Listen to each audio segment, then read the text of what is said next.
Hello friends, कैसे हैं आप। I am Tanmay Bisht and you are watching Tanmay creations.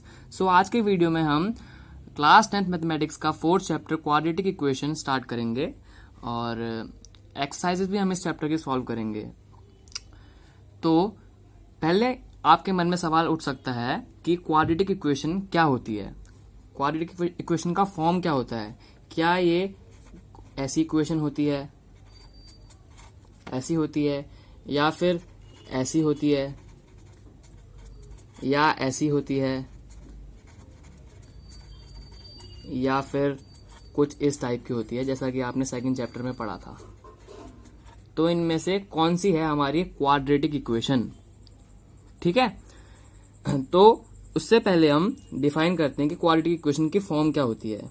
किसी भी क्वाड्रेटिक इक्वेशन को आप ऐसे डिनोट करते हो, a x square plus b x plus c is equal to 0, क्योंकि ये इक्वेशन है तो इसमें इज इक्वल टू का साइन आएगा, ठीक है। तो ये एक क्वाड्रेटिक इक्वेशन है। कोई भी ऐसी इक्वेशन जो इस फॉर्म की होती है उसे हम क्वाड्रेटिक इक्वेशन बोलते हैं। और क्वाड्रेटिक इक्वेशन की पहचान क्या होती है कि इसमें जो वेरिएबल है हमारा x, उसकी जो भी हाईएस्ट पावर है वो 2 होती है। हाईएस्ट पावर, इसको आपने सेकंड चैप्टर में भी पढ़ा होगा, हाईएस्ट पावर को हम डिग्री बोलते हैं। Degree, highest power is equal to 2 in a quadratic equation. मतलब आपको किसी भी इक्वेशन में देखना है कि उसकी डिग्री क्या है। अगर उसकी डिग्री 2 है तो वो इक्वेशन एक क्वाड्रेटिक इक्वेशन होगी, और अगर 2 नहीं है, 2 के अलावा सपोज 3 है या 4 है या 1 है या 0 है, मतलब कोई कांस्टेंट है, तो वो क्वाड्रेटिक नहीं होगा, ठीक है। अब इनमें से अगर हम देखें तो हमारी ये इक्वेशन क्वाड्रेटिक नहीं है, ये इक्वेशन हमारी लीनियर है। क्यों? क्योंकि इसकी डिग्री 1 है, यहाँ पे x की पावर 1 है, हाईएस्ट पावर 1 है। ये जो इक्वेशन है ये क्वाड्रेटिक जरूर है क्योंकि इसमें x की हाईएस्ट पावर 2 है, डिग्री 2 है। ये हमारी क्यूबिक इक्वेशन है, क्वाड्रेटिक नहीं है क्योंकि इसमें 3 है। और ये तो हमारी लीनियर इक्वेशन इन 2 वेरिएबल्स है, ठीक है। तो ये भी क्वाड्रेटिक नहीं है। अब यहाँ पे मैं आपको एक चीज और बता दूं जो एक बहुत इंपॉर्टेंट पॉइंट होता है कि जो ये जनरल फॉर्म हमने यहाँ पे लिखी है क्वाड्रेटिक इक्वेशन की, इसमें एक पॉइंट और होता है, which is that the coefficient of X square which is a is not equal to 0। मतलब जो आपका कोएफिशिएंट है एक्स स्क्वायर का वो 0 नहीं है। अब क्यों नहीं है? अगर ये सपोज करो let a is equal to 0 अगर आप रखते हो उस इक्वेशन में, तो ये इक्वेशन क्या बन जाएगी, ये 0 हो जाएगा, तो ये टर्म तो पूरा कैंसिल हो जाएगा आपका, ये वाला टर्म, तो बचेगा ये bx प्लस सी। अब ये हमारी क्वाड्रेटिक इक्वेशन नहीं है, ये हमारी कौन सी इक्वेशन है, ये हमारी लीनियर इक्वेशन है, क्वाड्रेटिक नहीं है, ठीक है। तो आपको ये बात जरूर ध्यान में रखनी है कि जो कोएफिशिएंट है एक्स स्क्वायर का वो 0 नहीं होना चाहिए, वरना वो लीनियर इक्वेशन में या किसी कांस्टेंट टर्म में कन्वर्ट हो जाएगा, ठीक है। अब हम सॉल्व करते हैं एक्सरसाइज 1.1 का फर्स्ट क्वेश्चन, जिसमें आपसे पूछा है check whether the following are quadratic equation. तो उसमें भी आपको यही चीज देखनी है कि जो आपकी इक्वेशन है क्या उसकी डिग्री 2 है या नहीं है। अगर 2 होगी तो वो इक्वेशन क्वाड्रेटिक होगी, और अगर 2 नहीं होगी तो वो क्वाड्रेटिक नहीं होगी, ठीक है। तो हम शुरुआत करते हैं हमारे फर्स्ट क्वेश्चन से, जिसमें एक्सरसाइज 4.1 है। ये एक्सरसाइज 4.1 क्वेश्चन नंबर 1 का फर्स्ट पार्ट, ठीक है। तो फर्स्ट पार्ट में उसने हमसे पूछा है x प्लस 1 का whole square is equal to twice of x minus 3। अब आपको पहले करना क्या है, आपको इन सबको सिंप्लीफाई करके एक साइड में ले आना है, इक्वेशन की LHS साइड में ले आना है, और RHS में आपको 0 रख देना है ताकि वो इक्वेशन की तरह दिखे, ठीक है। तो पहले आप इसे सिंप्लीफाई करोगे आइडेंटिटी से। x प्लस 1 का होल स्क्वायर आपको पता है X square plus 2x plus 1 is equal to, ये इसको भी आप ओपन करोगे तो आपको आएगा 2x माइनस 6, ठीक है। अब इसको भी अगर आप फर्दर सिंप्लीफाई करते हो so then you get x square, ये और ये टर्म कैंसिल हो जाएंगे, प्लस 7 इज इक्वल टू 0, ठीक है। अब इसमें आप देख पा रहे हो कि हाईएस्ट पावर जो है x की वो है 2, हाईएस्ट पावर डिग्री जिसको आप बोलते हो, डिग्री इज इक्वल टू 2, मतलब ये जो है क्वाड्रेटिक इक्वेशन है। अब आप इसको लिखोगे कैसे स्टेटमेंट फॉर्म में, जब आपके बोर्ड के पेपर में या किसी और एग्जाम में ये पूछा जाएगा तो आप इसे लिखोगे since the equation is of the form क्या थी क्वाड्रेटिक इक्वेशन की, ax² plus bx plus c is equal to 0, hence it is a quadratic equation. यह एक क्वाड्रेटिक इक्वेशन है। ठीक है, तो आपको कंप्लीट आंसर लिखना है कि जो ये ax² plus bx plus c की फॉर्म में है इसलिए ये क्वाड्रेटिक इक्वेशन है। ठीक है, और इसमें आप एक चीज और देख सकते हो कि जो आपका a है, मतलब अगर आप इसको कंपेयर करते हो ax² plus bx plus c से, तो यहाँ पे a की वैल्यू क्या है, a इज इक्वल टू 1 है, यहाँ पे 1 है, और b जो है वो 0 है क्योंकि यहाँ पे x का कोई टर्म ही नहीं है। ठीक है, और c जो है आपका कांस्टेंट टर्म वो है 7। ठीक है, तो आपको ये लिखना तो नहीं है, जस्ट मैंने आपको समझाने के लिए बता दिया है कि यहाँ पे इस इक्वेशन में अगर आप इसको जनरल फॉर्म से कंपेयर करते हो तो सबकी वैल्यूज ये आ सकती हैं। a को छोड़ के बाकी टर्म 0 हो सकते हैं, लेकिन अगर a 0 हो जाएगा तो ये इक्वेशन क्वाड्रेटिक नहीं होगी।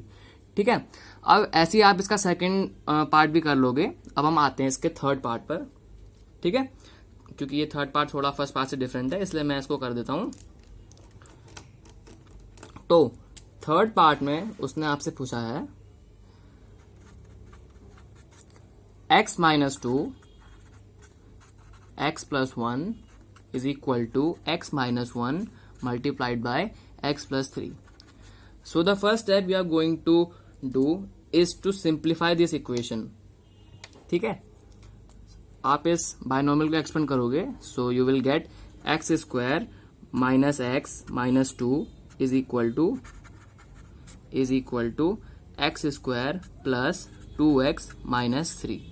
ठीक है, अब आप इसको लेफ्ट हैंड साइड में ले जाओगे इक्वेशन की, जो भी ये टर्म है सारा इसको आप लेफ्ट हैंड साइड में ले जाओगे तो x² और x² कैंसिल हो जाएंगे और ये आपका बन जाएगा -3x plus 1 is equal to 0। ठीक है, अब इसमें आप देख रहे हो कि x² का कोई टर्म ही नहीं है, मतलब जो आपका a था कोएफिशिएंट ऑफ x² वो 0 है, मतलब ये क्वाड्रेटिक इक्वेशन नहीं है। This is not a quadratic equation. अब आप क्या लिखोगे स्टेटमेंट में, जैसा आपने इसमें लिखा था सिंस द इक्वेशन इज, अब यहाँ पे क्योंकि नहीं है तो आप नॉट लगा दोगे, is not of the form ax² plus bx plus c 0। आप ब्रैकेट में लिख सकते हो because a is equal to 0, hence it is not a quadratic equation. It is not a quadratic equation, not a quadratic equation.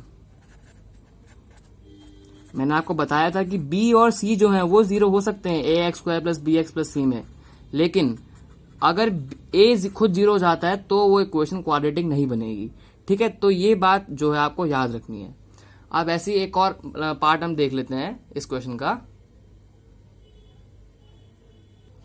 तो अब देखते हैं इस क्वेश्चन का 7th पार्ट, जिसमें आपको गिवन है, this is the 7th part, that x plus 2 whole cube is equal to 2x multiplied by x² minus 1।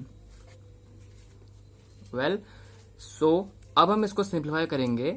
ठीक है, आपका जो फर्स्ट स्टेप होता है वो सिंप्लीफाई करना होता है। So you expand this binomial, you will gate x cube plus 8 plus 3a² which is 6x² plus 3ab² which is 12x is equal to, and you will also expand this and you will get 2x cube minus 2x. Right, now you will simplify this equation, so you will get x cube minus 6x² minus 14x minus 8 is equal to 0. You are just taking this material of the left hand side into the right hand side. जो भी आपका left hand side में ये है आप इसको right hand side में ले जा रहे हो और जो यहाँ पे आपका फिर 0 बच जाएगा। ठीक है, अब इसमें आप क्या देख रहे हो कि ये इक्वेशन लीनियर या क्वाड्रेटिक नहीं है, ये आपकी क्यूबिक इक्वेशन है। क्यूबिक है क्यों? क्योंकि यहाँ पे x का जो हाईएस्ट पावर है, जो इस इक्वेशन की डिग्री है वो 3 है। You can see right over there. ठीक है, so you will write that since the equation is not, it is not of the form ax² plus bx plus c, क्योंकि यहाँ पे एक x क्यूब का टर्म भी आ गया है, hence this is not a quadratic equation, ये quadratic equation नहीं है। तो आपको ये स्टेटमेंट लिख देनी है। तो ऐसे करते हैं इन क्वेश्चनों को, जहाँ पे आपको पूछा होता है कि क्वाड्रेटिक इक्वेशन है या नहीं, उसको आपको शो करना होता है। अब हम बढ़ते हैं इस एक्सरसाइज के सेकंड क्वेश्चन की तरफ, जहाँ पे आपको किसी सिचुएशन को क्वाड्रेटिक इक्वेशन की फॉर्म में रिप्रेजेंट करना होता है। सो दोस्तों, आपके सेकंड क्वेश्चन में पूछा हुआ है कि उसके फर्स्ट पार्ट में that the area of a rectangular plot is 528 metre square.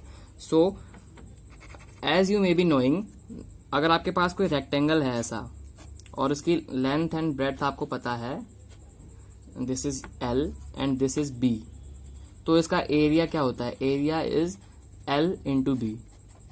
ठीक है, अब उसने आपको दिया है कि जो आपका एरिया है वो 528 मीटर स्क्वायर है। The length of the plot in metres is 1 more than twice its breadth. अब आपको लेंथ एंड ब्रेड्थ निकालनी है, मतलब उसके लिए कोई क्वाड्रेटिक इक्वेशन फॉर्म करनी है। तो आपको पहला स्टेप क्या करना है, फर्स्ट पार्ट का आंसर है ये, आपको ब्रेड्थ को सपोज कर लेना है। Let the breadth